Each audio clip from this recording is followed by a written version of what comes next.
All right, welcome, ladies, to this special episode of the She Is Extraordinary podcast. I am sitting here with a woman that I met on July 9th.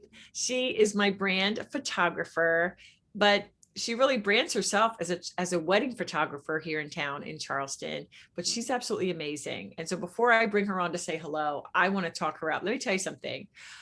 I have worked with many photographers, some calling themselves specifically brand photographers and others, just more generic photographers. But I have never worked with someone who came with an energy of such positivity and love, and made me feel so comfortable and made me feel so beautiful as with Emma. So I'm so excited to introduce her to you. We're going to talk, I want to talk a little bit about business as well as just life. So welcome, Emma Allen with Emma Lily Photography. Hello, I'm happy to be here with you today. Oh my goodness. So many nice things you said. So well, Emma, I mean, it was just really neat. I met Emma online. Okay. I just moved into town in Charleston. So for any of those photographers out there listening and you're like, oh, how did you find her? Okay. I interviewed a bunch of photographers. And when I spoke with Emma, and Emma had no idea I was going to talk about this, but I'm going to do it anyway.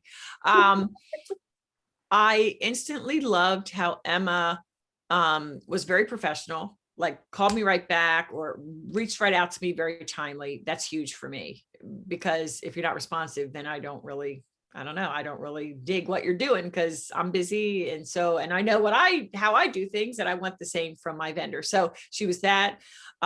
She had this questionnaire to really get her to know my brand when she knew this was going to be a brand shoot. And she has done, she also does brand shoot. So you've seen my pictures, they're fabulous. So for anybody out there, you've got to do it right. And you've got to approach your business as a business. So before we dive into the real thing we want to talk about, which is learning to prioritize faith, family, and you, I do want to talk on this a little bit, Emma. So can you tell the ladies a bit about your background and how you came to build such a successful business in a brand new city? I quit my job abruptly. It was in 2017, and I had been in multifamily real estate for almost 12 years. And through there, I had worked my way up the corporate ladder and had extreme success in my career. I loved it, but it started to really take a toll on me, especially when I became a mother. I remember that it was right around when my son turned 2. I was like, no, something's got to give. I'm missing my child's life. And I can't do this. I want a family, and I can't put all of my time into, corporate America and lose out on that time with my husband, and my son. And so we made the very brave decision to put our house in the market that we had just renovated, and decide to, put all of our everything into faith. Like, okay, it's going to work out. We're just going to pray and hope it works out. We had never even stepped foot in Charleston. We had never visited. So we put our house in the market. It sold within just, I think, less than 2 weeks, if I remember right. And we packed up a Penske truck and drove across country into a city that we had never been. And before that, I had this epiphany because people kept saying, you take beautiful photos. It was a hobby of mine. And you should be a photographer. And people had said that for years. And I was like, maybe I should be. Maybe I should be a photographer. And I invested in, one of the first things that I did was I came up with a business plan. Before I put a single penny into photography, I did a lot of research. I did my cost analysis of when I would get my return on investment and how I needed to price my packages and photos and how many I needed to book within how certain time to have a appropriate return on investment to make it actually worth, doing, because I couldn't not make money forever. So Right. starting a business is expensive. And so I presented my business plan to my husband like he was some investor like I had worked with in property management. And I remember he told me, this better not end up being a very expensive hobby. And I said, oh, you watch. It's not going to be. And I never did a free session. It was something, a lot of photographers will say, trainers will say, do free sessions to build your portfolio, do free sessions to build your portfolio. You got to get people in front of you. And I was like, I'm not going to approach it that way. I'm going to approach it. I'm going to give you 3 free prints for being my model. And you can buy your gallery at a discount at 50% off if you love it. And so what I would do is I did that for my first ones, and every single person that I did the quote unquote kind of free sessions, every single person purchased. And every time part of my business plan was to slowly per, session I booked was to increase my prices and increase them slowly. And I knew from running businesses, you have to be everywhere. It builds credibility to have an online presence, to have a social media presence, to have a website, and be everywhere, and get those and really invest in getting, reviews. And I created a referral business and so much more I put into it, just because I knew to build momentum, I needed to win my clients, and I won them by serving them. I served the best I could, and continued to serve them and treat them kindly and, with professionalism, and really come in with a passion and, show them that. And I think it really showed. And I hit the ground running in Charleston, and it's been amazing. And it's, I've had tears, I've had the rough times, but, overall, it's been a great experience. So. Well, you and I just chatted before I actually hit the record button that in 6 months you had gotten to 6 figures, right? Mm-hmm. Okay. Yeah. And you mentioned also, hey, I'm creative. Obviously, let's look at the pictures, but you approached your business as a business first. So what do you see out there? Because I know you have your sights on helping other photographers who may not be so business savvy. So what are you seeing out there for the average photographer? One thing I see time and time again is that people don't create a business model. They put the money out there, and they have no plan of how to make that money back. And they don't understand return on investment, fully. Like, it's, oh my gosh, I hear all the time, I've invested so much, but I haven't booked. I'm not booked. And one of the things I'm like, did you create a plan? Did you have a timeline of how much you needed to do in order to have that return?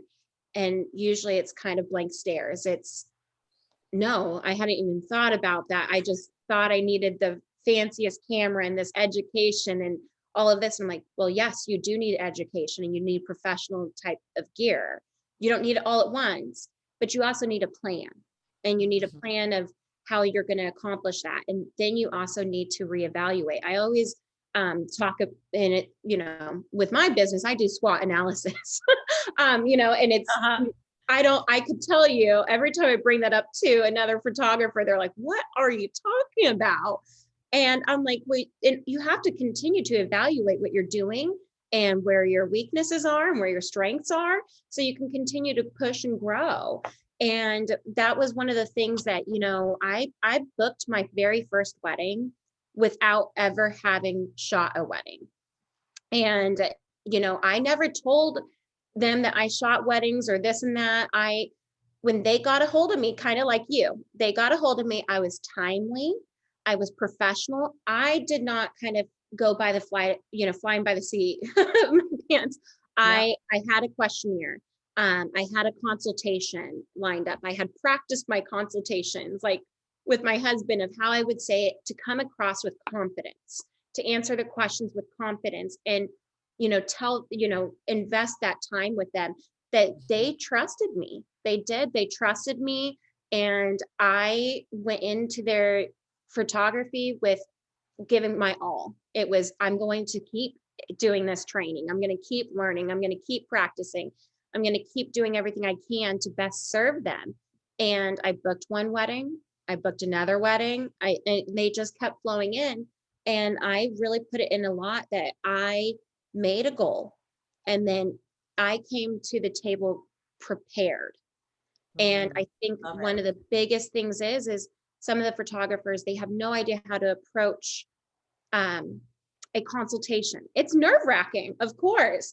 Mhm. And it's, knowing, yes, learn from experience, but also if you make yourself prepared, you're going to come across as the expert and not timid, and people are going to be more likely to invest their money into you versus talking to somebody that's like, um, Yeah. I'll figure that out kind of Yep. thing. Yep. I mean, So this is so good. So can you tell the ladies listening, what does SWOT stand for? Strengths, weaknesses, weaknesses, opportunities, opportunities, and threats. threats. Okay. Yeah. So if you've never heard of the term SWOT analysis, that's what we're talking about, where you're looking at what are your strengths? What are your weaknesses? Where are your opportunities given your special something? And where are your threats? You need to know who your competitors are and how they do things and pricing and things like that. I just want to say what you mentioned right now, Emma, about consults and being confident. A couple of things I want to say on that. Number one, when I had a retreat in Florida, and obviously I'm not in Florida, and so I had a couple of phone consults. I would say the vast majority of them were obviously not comfortable answering basic questions like pricing. When it came to pricing, they were like humming, humming, humming. And oh well, and I could just tell they weren't comfortable. And the other thing I wanted to mention is you mentioned just now that you booked a wedding without having done a wedding. So I love that. And that, by the way, is similar to putting a course out there without having done the course. And you deliver it live. And that's when you work out the kinks, and then maybe it can become evergreen. But anyway, that's a side note. But how did that feel? Like when you were driving to that first wedding or wherever you were meeting them and you had never shot a wedding before. I love how really ballsy that is. Tell us what that felt like. Oh, I was scared. I mean, I honestly was terrified because I kept thinking, what if I mess it up? What if, like, I don't want to mess it up. And I kept like going over and I'm like, but you're prepared. You're prepared. You don't let them see you sweat, And That's one right. of the things that I think that really helped with me is, my dad always told me throughout growing up my entire life. I remember I was trying to get into a beauty pageant, and it was the first time he had said it really is, well, I was so nervous about the interview. And he goes, well, just act like you've been there before. And I was like, okay. And he goes, they act like you've been there before and it'll be fine. And I've taken that approach with every single job interview I've ever had in my life. I love it. I've taken that approach with coming to that wedding because I was literally sweating. I probably should have changed my top by the time I got there. I was so nervous. But the second I got out of my car, I was like, game face. Here we go. I've been here before. I've done this before. And I had not, but I just approached it that way. I approached it with, I'm going to act like I've done this before, and I'm going to serve them with all of my heart. And I think one of the biggest things that has been a big thing in my business is the reason why I do the photos and why I have such a passion is because I truly believe in capturing people. And I truly believe in capturing moments. And, it's very close to my heart. So having that passion going into it and knowing that I'm serving somebody, I think really helped me also be able to go in there. But yes, before and after, I was very, very nervous. I got in the car and I was like, oh, it was certainly a lot. Wow, that is so good. And I hope that will inspire the listeners. If anyone is new in their business, I'm telling you, I'll never forget when I've done many things in my life. When I first got my real estate license back in 2008, I'll never forget my first appointment. And I, like you, I didn't want them to know that I had never done a deal before. And they were praising me throughout. And I was smart. When I didn't have the answer, I called my broker. And so I'm sure with you, if you didn't have an answer, you would have some sort of resource to go to. So listen to that, ladies. Successful people jump in and just do it. And having done the prep they could do to get ready for it. So that's great. All right, let's transition to the topic really that we wanted to dig into today, because when you and I were together, we had such a great sister in Christ time together. It was just so Yeah. much fun. And one of the things you mentioned was the passing of your father and how that kind of just changed things for you as far as priorities. So I would so appreciate if you would share a little bit of that now with Yeah, our listeners. absolutely. So, being a business owner, and I'm sure you can attest to this as well.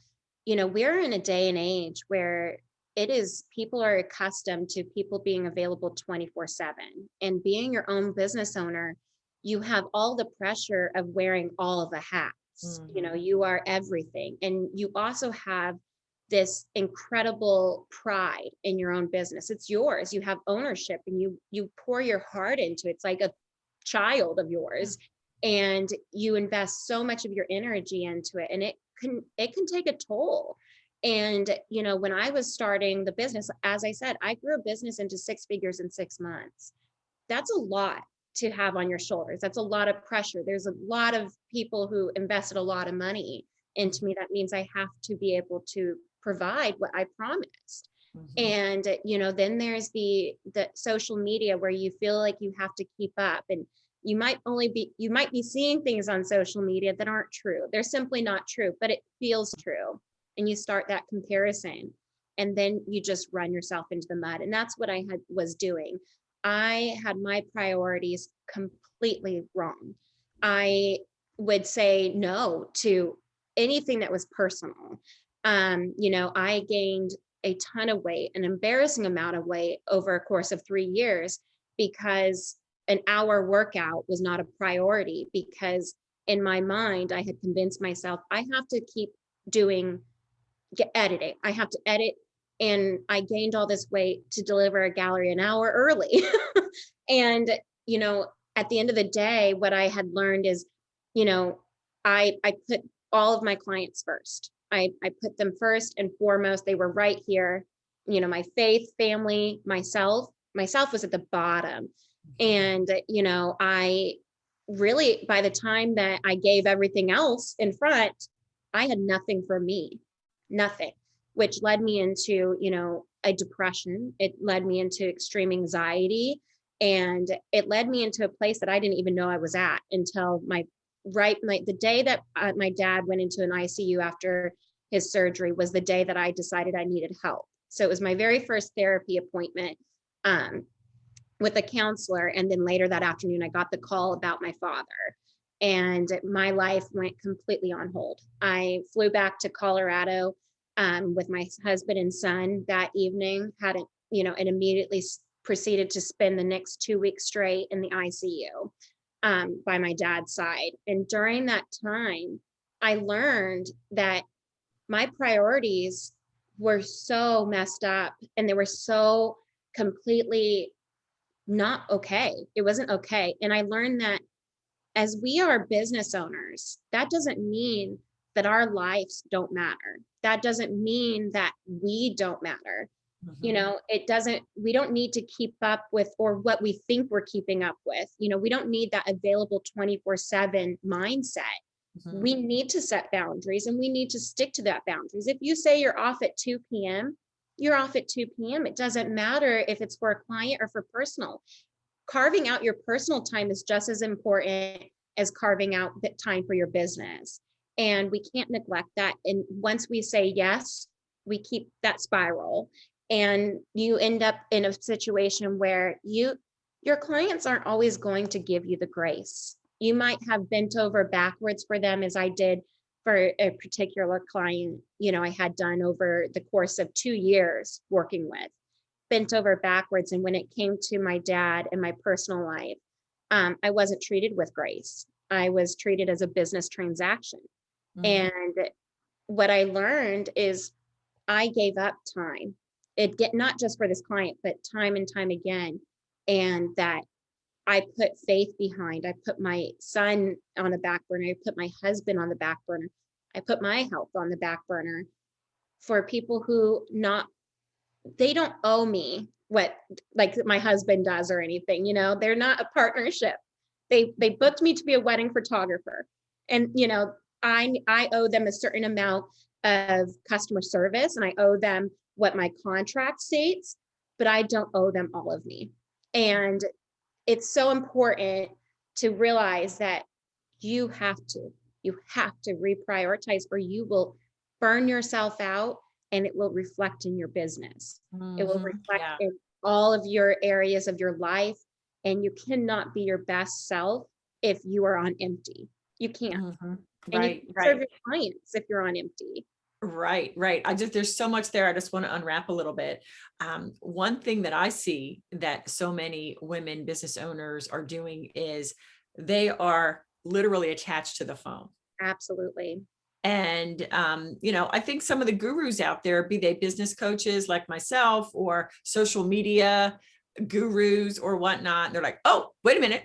If somebody comments on your Instagram, you better jump on it because that pesky algorithm won't like it if you don't. Well, I'm sorry, I'm not going to rule my life on what some so-called expert says, number one, or number two, what machine is going to like or don't like. So, and I know that can feel hard, but I really get and I appreciate your vulnerability here, Emma, because yeah, I am not the best at self-care either. I never have been. Like my parents sacrificed everything for me, everything. And so I am very sacrificial and I love my clients. Oh, what do you need? What do you need? But I'm just coming off of a week's vacation where I pretty much was off the grid and it felt great. And I don't even, to be honest with you, I don't want to get back on the grid, to be honest with you, as far as social media. But one last thing I'll say, then I'll open it up. But besides being attached to the phone for social, I see women feeling as if they need to jump on email. And so they're working on a task and it goes bing, bing, bing. Oh, got to get off my task and answer the email. And they're constantly being distracted. So I'm curious, did you struggle with that at one point, Emma? Absolutely. And it's still something I'm working on now. But what I'm learning is my ideal client will wait. My ideal person will not, they still want to work with me if I say, for example, my weekends that don't have weddings, they're for my family. It doesn't matter if it's for a wedding or not. Those are my days off. And I set it where my complimentary engagement sessions can only be done Monday through Thursday. And it's a boundary. And there have been people that had, oh, I can only do it on weekends. And I'm like, you can't take one day off of the week for, an engagement session, and they'll say, oh, that's a deal breaker. That's okay. I'm okay with that because I only have about 20 weekends with my family a year. And it's a deal breaker for me to give up those small amount of times anymore. And what I learned is I did that just recently. I said no, they passed on me and I was okay with it. I was okay. I was confident and I put my faith out there that the right person was going to come along. And lo and behold, the next week, somebody reached out and they wanted a weekend. And I said, unfortunately, these are my availability. And they changed their availability in order to meet mine because they wanted me.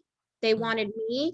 They wanted to work with me. And they were willing to make that change and meet me halfway to do that. And your ideal client will.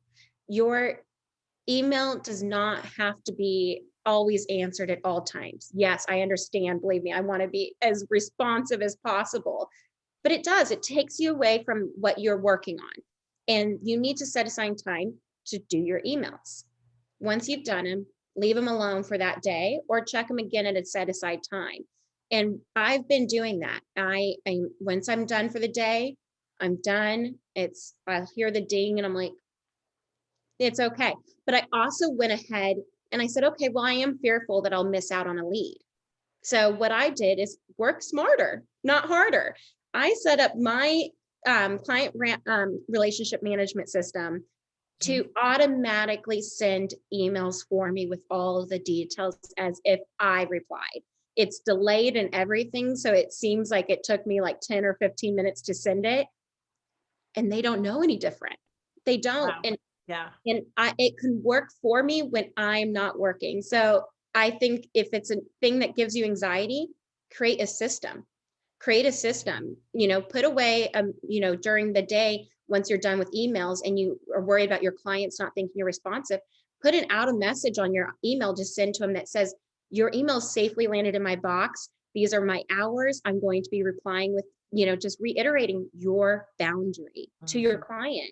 And they'll see that they got a response. They know it made it safely into your box. So they're not going to start trying to get you on other avenues. It's just setting up those boundaries and sticking to them. Yes, I love that. I love that. Years ago, one of my mentors said to me, Judy, you're training people as to how to treat you. You're training them. And at first I'm like, what are you talking about? I'm training them. But just what you said, when you confidently, not arrogantly, just confidently state, this is my policy. I am done for the day on Fridays at 3, or I only do these shoots, whatever. That's excellent. And the right person. And I love how you emphasize that, your ideal client, because we can't work for everybody. We don't want to work for the tire kickers and the people that are pains in the butt. We want to work with the ideal client. So that's who we're speaking to when we do our social posts, when we do our blog posts and everything else. So that's great. All right. So this is good. Yeah. For me, I do my emails first thing in the morning. Me too. I occasionally check at lunch, not always. And then at about 3 or 4, I go. And that used to feel so horrible, Emma. I was like, oh, this feels so bad. And guess what? Life continues. I have more clients now than ever. They are more high quality clients. So ladies, take the plunge if you haven't. Okay. Take it from Emma and me. Okay. So what other boundaries? Can you talk about any other boundaries that you've set to, keep work and be able to have your priorities intact? One of the things that I have set as far as boundaries is, for example, if it's something that has to do with my family, it comes before, work, and I have to work on it so much every day. For example, yesterday was a prime example. I felt a little overwhelmed. I just came off the busiest season of my entire career. I fit, tons of brides from 2020 into an already jam-packed 2021 spring season. So I was overextended, and not on purpose. It was because of what happened in 2020. And so I feel that pressure on me. And so when I was at my computer yesterday and I was working and I was kind of in a groove, my husband says, do you want to go to Noah's first guitar lessons? And I said, I really have a lot to do. And, he was like, okay, that's fine. I understand you have work. And so they were packing up and it hit me. Emma, no, this is a boundary. You have worked all day. You logged in, you worked all day. There is no deadline being missed. There is nothing that you have gotten back to everything you said you would do. You need to close the computer and go with your family. And I did. I had to have that internal conversation in my head and, push me out the door. But it's saying yes to the things that are my top priorities and remembering to say no to those things that are less on the priority list. And, setting boundaries as far as having set dates throughout the year, looking at my calendar in advance and saying, these are dates that I'm not willing to leave, setting boundaries in the fact that, personal priorities of health, working out, setting aside a time to work out and eat right and go to the doctors. And also, honestly, I'll just say it too, setting boundaries with your own family. We get in a position where it's like, as women, we've got to be the perfect moms. We've got to be the perfect wives. We've got to be the girl boss, the hustler, and, perfect friend. And we just get run dry. And it is okay to say no. It is okay to say no. And it is not going to be the end of the world. And you can do it in a graceful way to people without them seeming that you don't want to be a part of their lives, but you don't have to go to every birthday party. You can say, we'll go to X amount, but we are doing this for us. You don't have to say yes to every obligation. You don't. Yeah. That is so good. And I think that some women should listen back to this more than once to really be encouraged, because as you mentioned, Emma, sometimes, my mother is no longer with me, but I remember, sometimes we have the moms, the well-intentioned moms in our ears, you have to do this. And then, the best friend saying, oh my gosh, if you don't come to this, and there's so much pressure. But at the end of the day, we really do have to keep the Lord Jesus Christ first. Absolutely. And then the family, and also to take care of us. And I always go back to that airplane thing. Okay. When the masks drop, if they lose pressure, you've got to take care of you first. Otherwise, you'll pass out and won't be able to help your child. And so we have to keep these things top of mind when we're feeling pressure. We need to, as women, I don't know, I think God made us to be so empathetic and so caring that it almost feels bad when we have to say no. But this people pleasing thing, that coupled with perfectionism in women, those are two of the most toxic, things. We really do need to recover from that. Yeah. So I may be overstating it, but I from what I see in my work, I just see that brings so many women down. I think also social media does. I think that people really need to set a boundary with social media. It is not something that people are only going to show the good, and it's something that I've taken a lot of backlash on personally on my social media is I have shared the bad.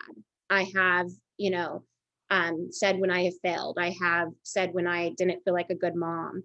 And I've taken a lot of backlash, but I've also had a lot of people come to me and say, thank you for being authentic and truly authentic, not, because honestly, we go through social media and we're all seeing these perfect lives and these well put together homes when reality is they may have just cleaned up a corner of their home. Exactly. Yeah.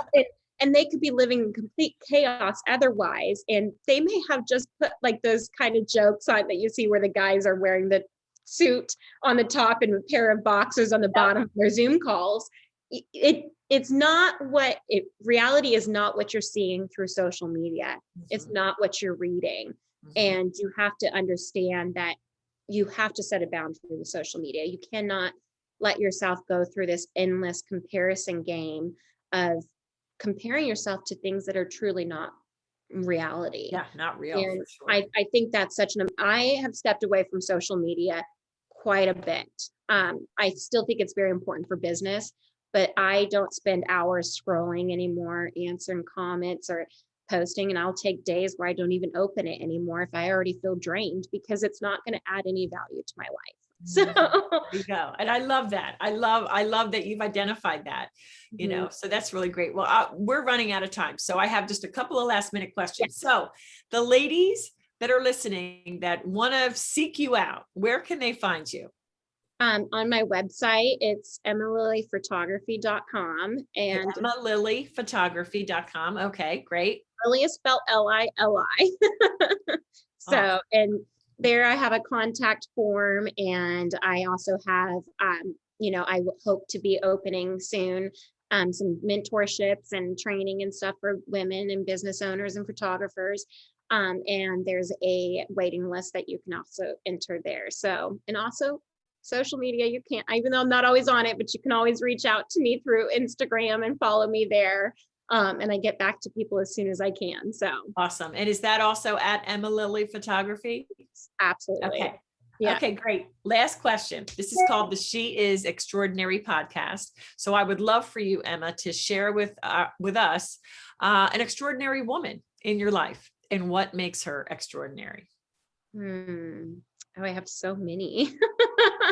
Only one. You got to pick one. Oh my goodness, I was not anticipating that question.